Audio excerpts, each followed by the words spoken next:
की रिवायात में आता है कि अहले खाना के रोने से मुर्दे पर अजाब होता है।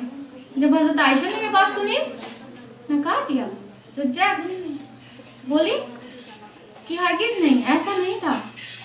एक मर्तबा एक यहूदिया का जनाजा जा रहा था और उसके अहले खाना, उसके घर वाले रो रहे थे, तो अल्लाह के रसूल सल्लल्लाहु अलैहि वसल्लम ने फरमाया कि ये लोग रो रहे हैं और उस पर अजाब हो रहा है, यानी दोनों का आपस में रिलेशन नहीं है। और फौरन कुरान पेश किया, फरमाया कुरान में इसके खिलाफ सबूत मौजूद है। और वो आयत है सूरह ज़ुमर, सूरह नंबर 39, आयत नंबर 7, वला तज़िरु वाज़िरतुन विज़रा उख़रा, और कोई उठाने वाला किसी दूसरे का बोझ नहीं उठाएगा। तो अपनी ज़हानत की बुनियाद पर उन्होंने बड़े बड़े सहाबा किराम से इख्तिलाफ किया है। अब हमें देखना यह है कि हजरत आयशा रज़ियल्लाहु अन्हा वो भी ज़हीन थी, उनको भी इल्म था, मामूली नहीं, मेडिसिन का इल्म था, मैथमेटिक्स का इल्म था। जब भी कोई तरके के डिस्ट्रीब्यूशन के लिए, कैलकुलेशन कराने के लिए परेशान होता तो हजरत आयशा के पास आता, वो फौरन डिस्ट्रीब्यूट करके और हिस्सा बता देती किसको कितना मिलेगा। मैथमेटिक्स में भी माहिर थी, मैथमेटिक्स में माहिर, शेर व अदब में माहिर, हिस्ट्री में माहिर, मेडिसिन में माहिर। बावजूद उसके हिजाब की यह हालत थी कि जब हजरत उमर फारूक रज़ियल्लाहु अन्हु आपके हुजरे में दफन हो गए तो उन्होंने हुजरा छोड़ दिया। मुद्दे से हिजाब नहीं है, बावजूद उसके उन्होंने हुजरा छोड़ दिया। इंतहाई हिजाब में रहने वाली खातून, सारी चीज एक साथ एक पैकेट में, एक शख्सियत, एक औरत में बहुत सारी चीज। हमें क्या जरूरत पड़ गई किसी और को देखने की? हमें क्या जरूरत है किसी गैर कौम की तकलीद करने की, उनकी कॉपी करने की? हजरत आयशा को मेडिसिन का इल्म था। आप में से भी कई मेडिकल की स्टूडेंट्स बैठी हैं, जहां तक हम जानते हैं। वो भी तो MBBS MD थी, चाहे इस डिग्री के नाम से उनके पास सबूत नहीं था, लेकिन उनको इल्म था मेडिसिन का। वो भी तो MD खातून थी, लेकिन हिजाब की पाबंदी, कुरान सुन्नत का इल्म, सब कुछ एक साथ। हमने सिर्फ एक चीज को क्यों ले लिया कि हाँ इल्म हासिल करना है, लेकिन कुरान सुन्नत का इल्म भी नहीं हासिल करना है और हुदूद शरीयत में नहीं रहना है। क्या हमारे पास ऐसे कॉम्बिनेशन नहीं है जिनको हम उसवा बना सके? हजरत आयशा की मिसाल नहीं है जिनको हम उसवा बना सके? हमारा इल्म हमको क्या सिखाता है कि अगर हम आला तालीम हासिल करेंगे तब तो ऐसे हो जाएंगे कि कोई पहचान ही ना सके कि लड़की है कि लड़का है। यही तसव्वुरात है हमारे इल्म के और तरक्की के कि जब तक हम वेस्टर्न कल्चर के रंग में नहीं रहेंगे तब तक हमको तरक्की याफ्ता नहीं माना जाएगा। जबकि अल्लामा इकबाल कहते हैं, जिस इल्म की तासीर से जन होती है नाजन, कहते हैं उसे इल्म को अरबाब नजर मौत।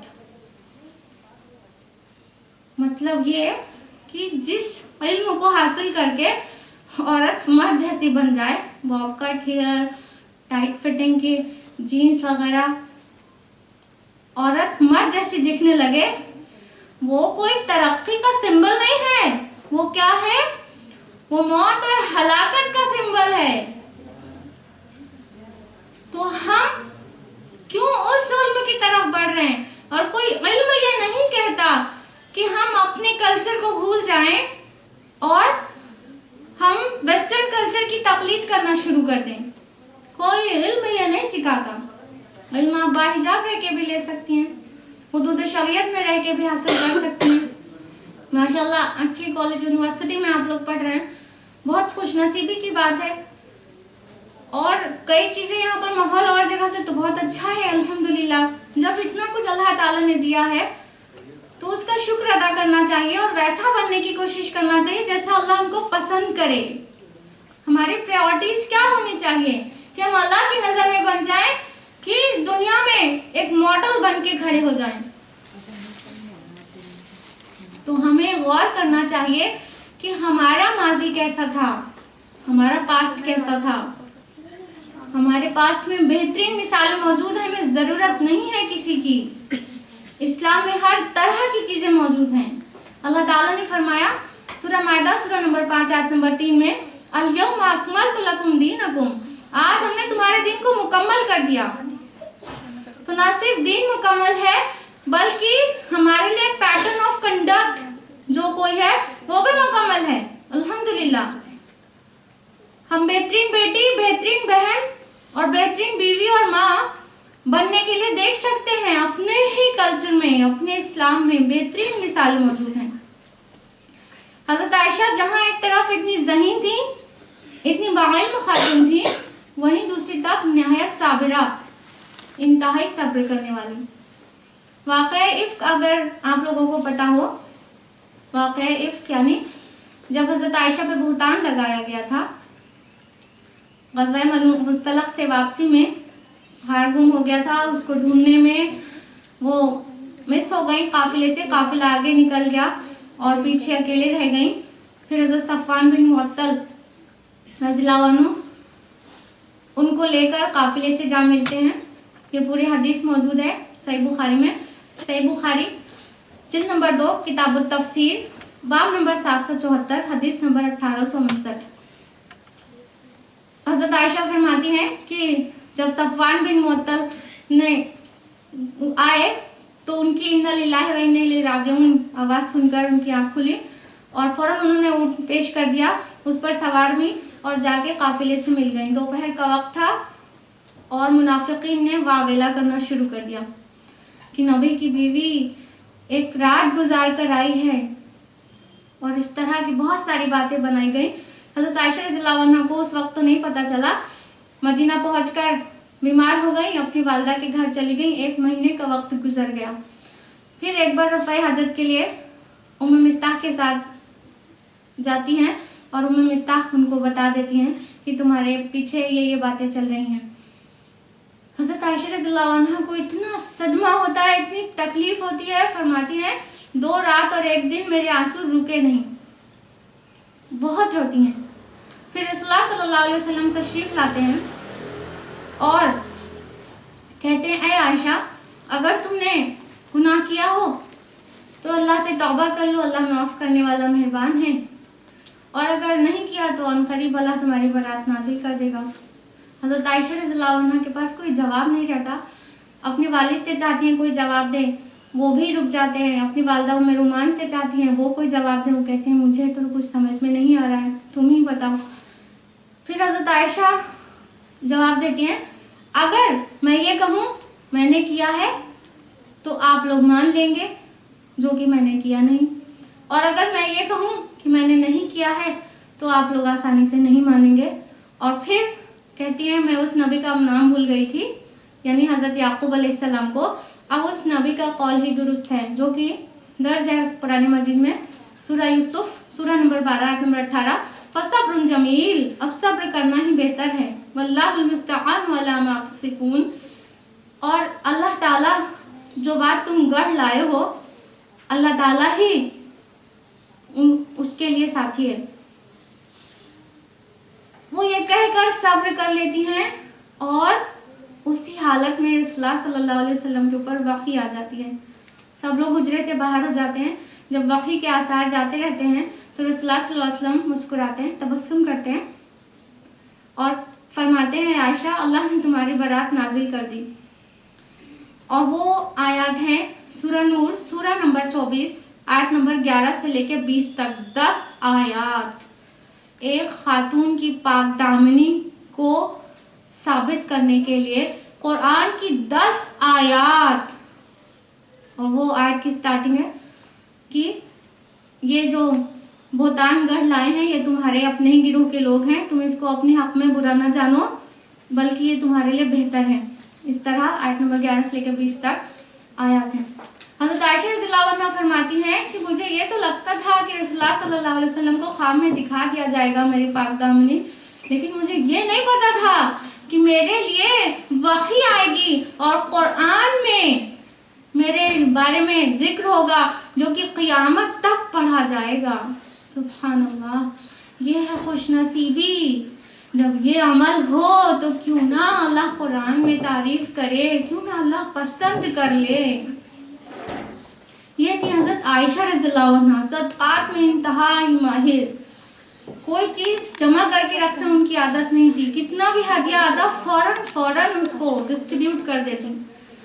हजरत अब्दुल्ला बिन जुबैर ने एक बार 1 लाख दरहम भेजा उनको, और उसी दिन के दिन पूरा 1 लाख दरहम बांट डाला। हमको कोई हदिया मिलता है, हमारे पास अगर दौलत आती है, जो हम फौरन अपनी चीजों को बनाने की कोशिश में लग जाते हैं। जिसको जिस चीज का क्रेज होता है वो निकल जाता है शॉपिंग मॉल्स की शक्ल में। बस हम अपने सारे पैसे को वहीं पर जाया करके चल जाते हैं और नहीं सोचते कि हमारे जो गरीब भाई बहन हैं उनकी बुनियादी ज़रूरियात पूरी नहीं हो रही हैं, उनकी बेसिक नीड्स के लिए उनके पास 2 वक्त की रोटी नहीं है, वो भूखे हैं, उनको सर छुपाने के लिए जगह नहीं है, तन ढकने के लिए कपड़े नहीं है। हमको उससे मतलब नहीं होता, हमको तो बस अपनी लाइफ में मस्त रहना है। तो जब हम इस तरह का तर्ज अमल इख्तियार करते हैं तो कैसे अल्लाह ताला हमको पसंद करेगा और कैसे अपने इनामात और अकरामात हमको देगा। जब हम गैर कौमों की तकलीद करेंगे, उनकी कॉपी करेंगे, उनकी होड़ में निकल जाएंगे, तो हम क्या सिरात मुस्तकीम पर रहेंगे। हम क्यों नहीं बनाते अपना उसवा, अपना नमूना, अपने रोल मॉडल हज़रत आयशा रज़ियल्लाहु अन्हा को, जो हर फील्ड में माहिर थी, हर चीज में माहिर। और हज़रत मरियम, ये वो खातून है जिनका जिक्र कुरान मजीद में नाम से है। कुरान मजीद में वाहिद खातून का नाम है जो है ईसा अलैहिस्सलाम की वालिदा हज़रत मरियम। हज़रत मरियम के सब्र के बारे में आपने कभी तसव्वुर किया है कि किस तरह अल्लाह ताला ने उन पर सब्र की आजमाइशों के पहाड़ नाजिल कर दिए और उन्होंने उसको सह लिया, उठा लिया, और अल्लाह ताला ने उन्हें चुन लिया था एक बहुत बड़ा काम लेने के लिए। फरमाया सूरह आल इमरान सूरह नंबर 3 आयत नंबर 42 में, वक़ालतिल मलाइकतु या मरियम इन्नल्लाह अस्तफ़ाकी व तहहिरकी वस्तफ़ाकी अला निसाइल आलमीन। फरिश्ते ने कहा, ए मरियम, अल्लाह ने तुम्हें चुन लिया है और तुम्हें खास बना दिया है और तुम्हें पाक किया है और तमाम जहां की औरतों पर तुम्हें खास बनाकर सेलेक्ट कर लिया है। तो अल्लाह ताला ने हज़रत मरियम को सेलेक्ट किया, चुन लिया, एक अपनी बहुत बड़ी कुदरत का नमूना दिखाने के लिए।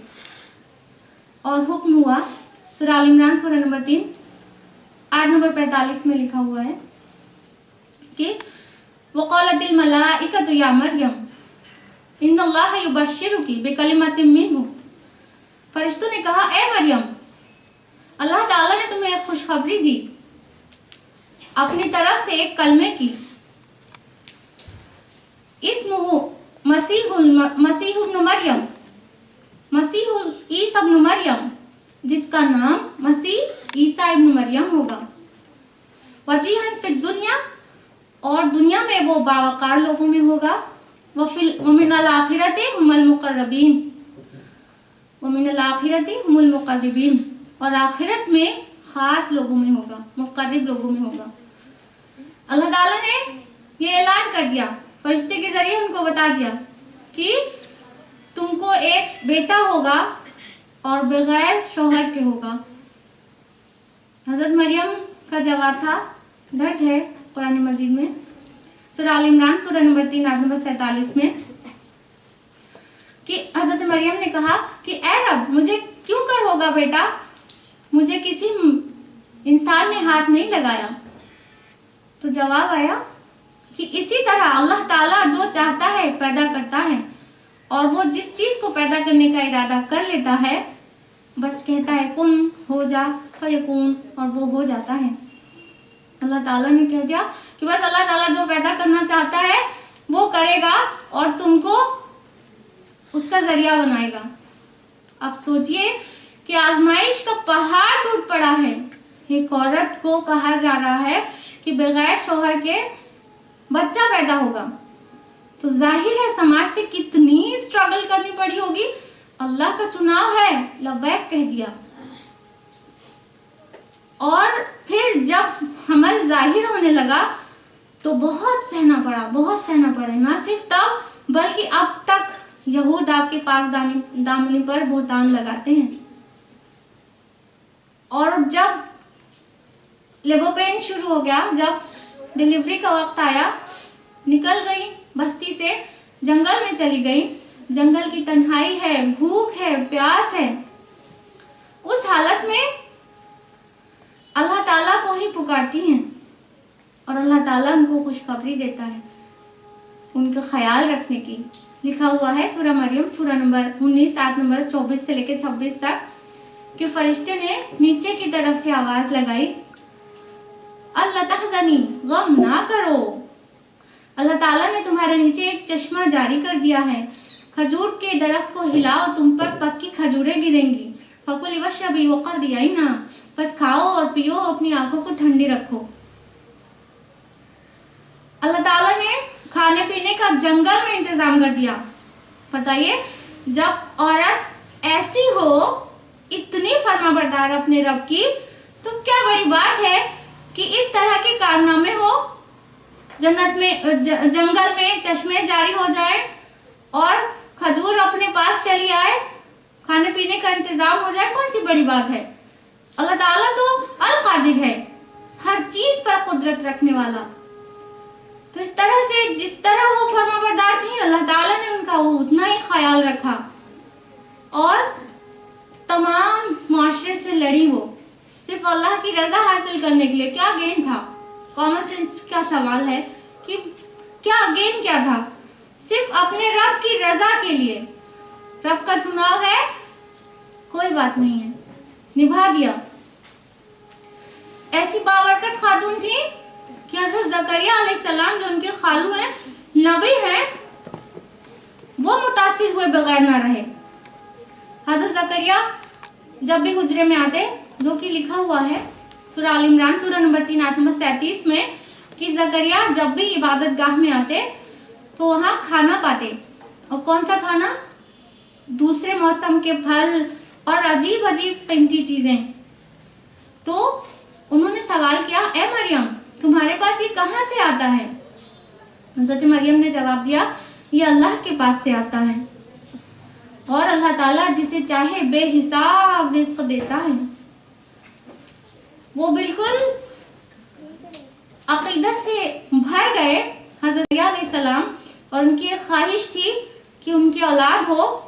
बस वो दुआ उनकी वहां पर निकल पड़ी।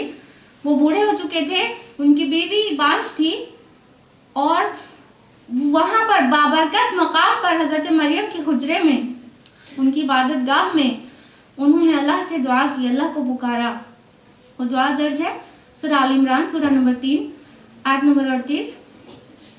फरमाया, रब्ब हब ली मिन लदुनका ज़ुर्रिय्यतन तय्यिबा इन्नका समीउद दुआ।